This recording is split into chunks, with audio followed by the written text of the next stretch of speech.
everybody. Welcome to the very first DMV Comic Book Nerd live on YouTube. Trying something new today. Hope you guys like it. Um, I'm gonna try to keep this short and sweet. I've got a few books that I'd love to discuss. Um, my hope for this is that people will hop on, tell me what they're reading as well, and ask me any comic book related questions. I'm your host, Freddy. I am the DMV comic book nerd. I been reading comic books for over 25 years, so why not talk about them? um, let's start with DC. Check this out: Batman Static Beyond by Evan Narcissi, Nicholas Draper Ivy, and Will Quintana. Like this book came out this week. It's in Elseworlds. Like it's pretty cool. Like it's very much set in the world of the animated series in the future. You even get a pretty cool ensemble here. You've got the JLI, which I remember when as a kid, you had like Big Barda and Warhawk and Micron and just like all these characters with Batman Beyond. Like it was definitely um, an exciting time because this was before we had the Justice League animated series. So to see all these characters come back is very exciting. The artwork is very colorful, very fun, um, and gotta support Black writers and artists. So if you are interested, go pick this book up. It's got a cover price of $4.99. Lots of cool variants as well. Let's also talk about Batman. Batman number three came out recently by Matt Fraction and Jorge Jimenez. And this book has been pretty interesting so far. Um, trying to get a feel for it. Like the first two issues were pretty exciting. This issue I felt like was not as exciting as the first two, but it's still got some interesting things going on. You've got the Riddler, like you've got Batman, you've got interesting situation with Robin. You've got Jim Gordon and um, what's his name? Yeah, Harvey Bullock. So definitely read Batman number three, or hop on this train while it's still new.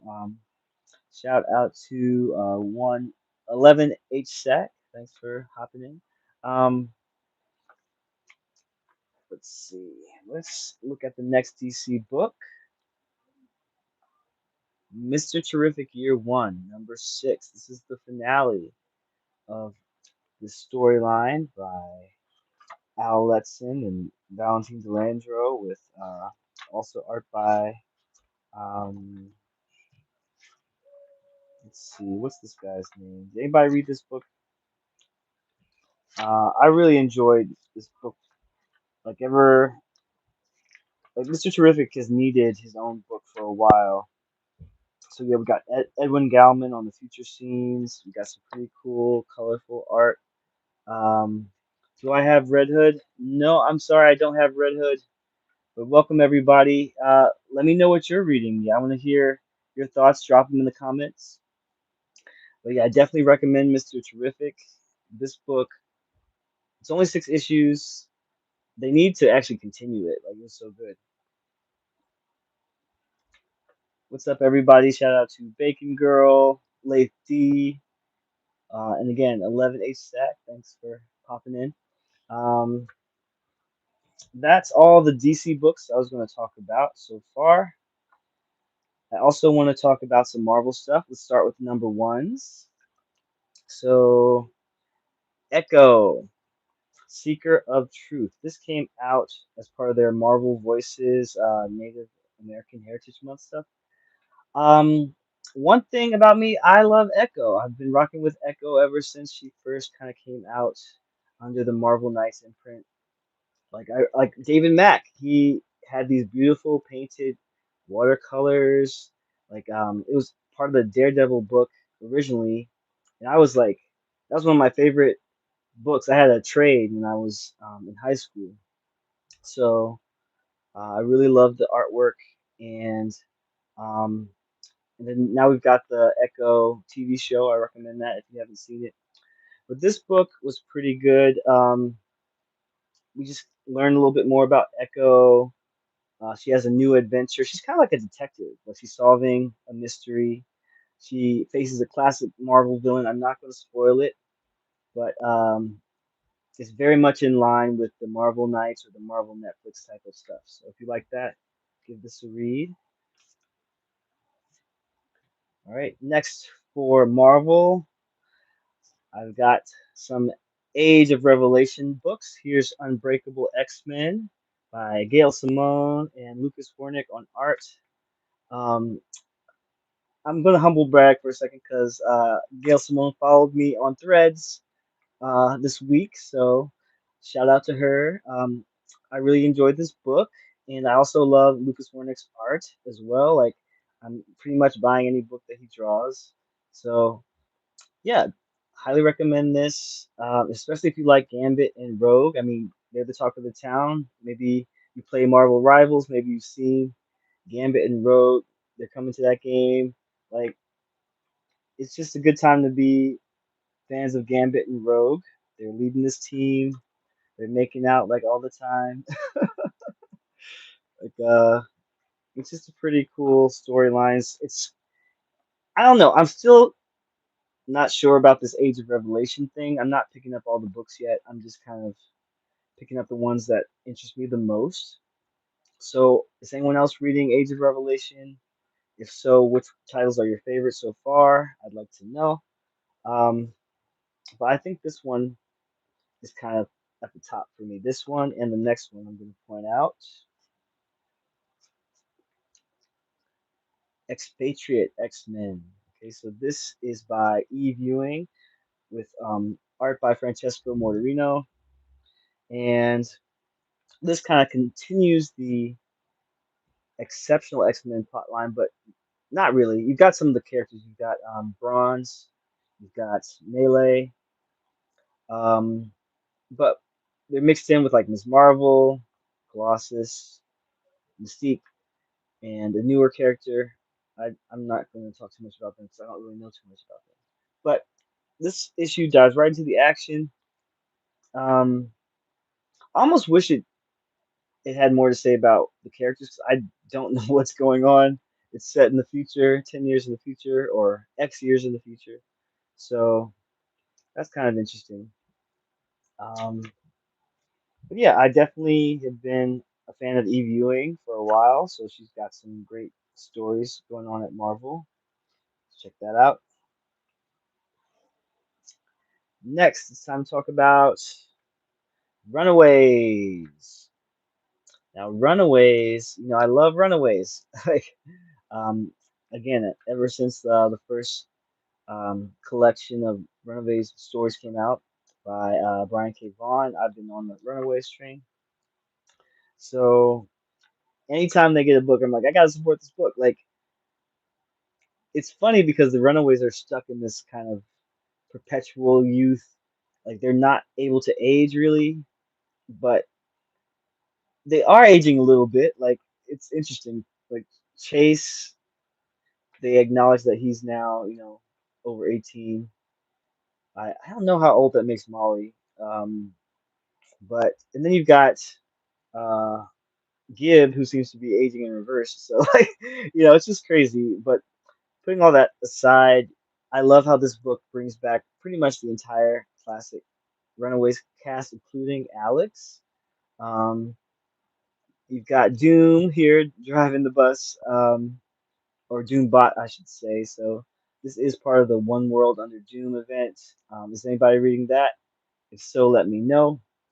I'm kind of like halfway through the One World Under Doom event, but yeah, for me, I just like to see what the Runaways are up to. This is the last issue of their miniseries, so it's kind of sad, it's bittersweet.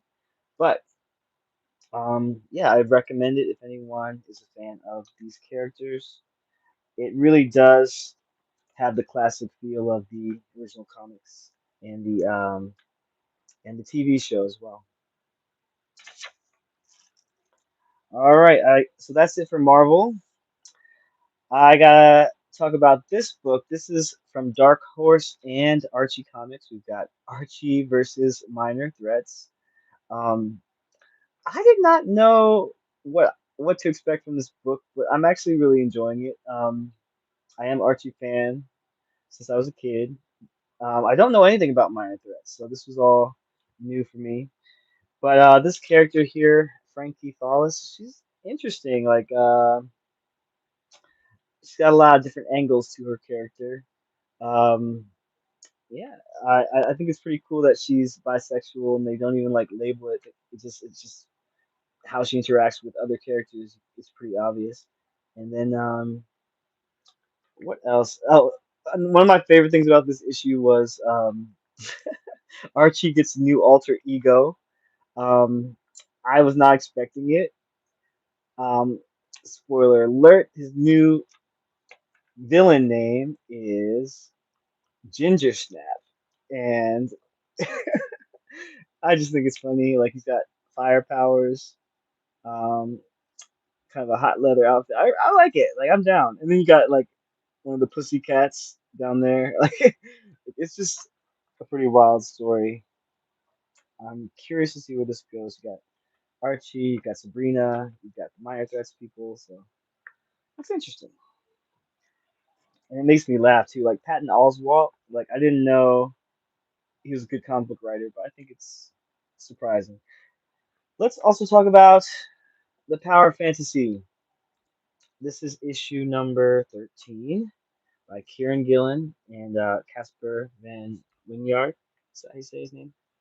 Um, yeah, this is a book that I've really been enjoying. I had to get the X-Men 100 uh, homage cover because I just think that's so cool. I don't really know anything about Youngblood. I don't know. There's some kind of Image Youngblood thing going on, but yeah, I'm here for Power Fantasy. If you haven't been reading this book, go read it. It's really good.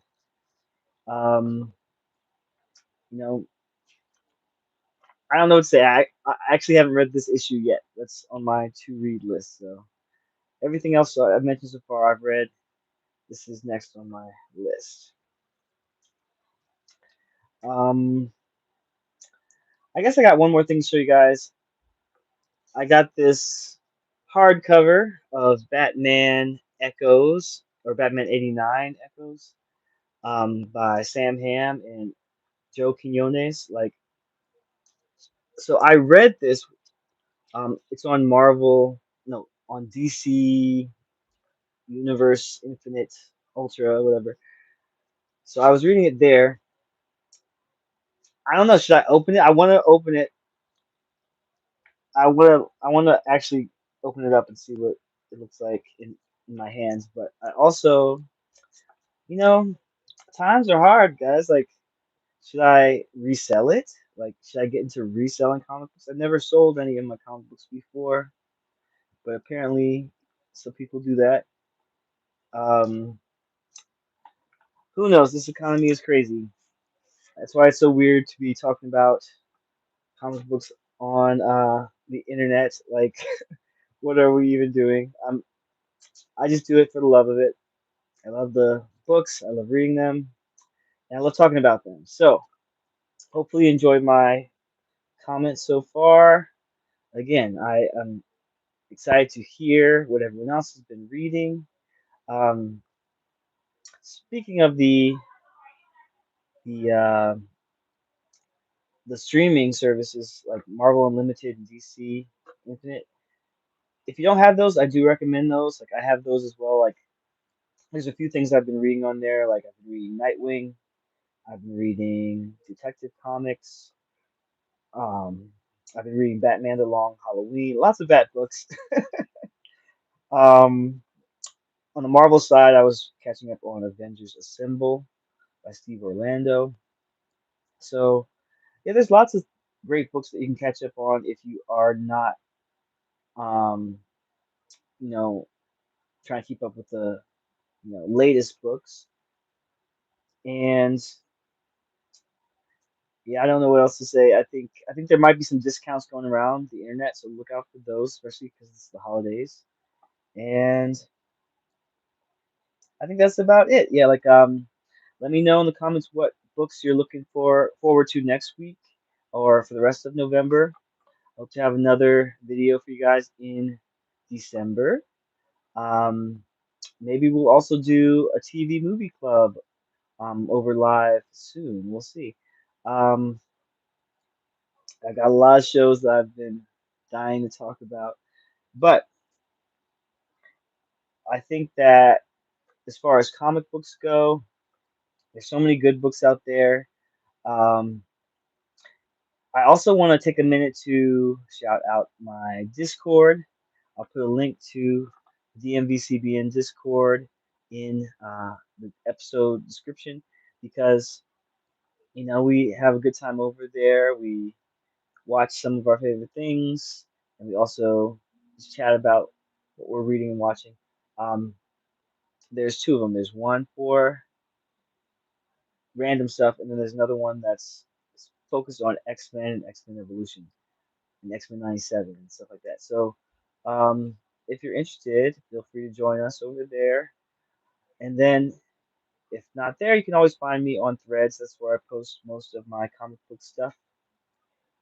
Um, yeah, let me know if you want to see me anywhere else. Maybe on, I don't know. I do post on Bluesky occasionally and Instagram. But until next time, my friends, Excelsior. Bye bye.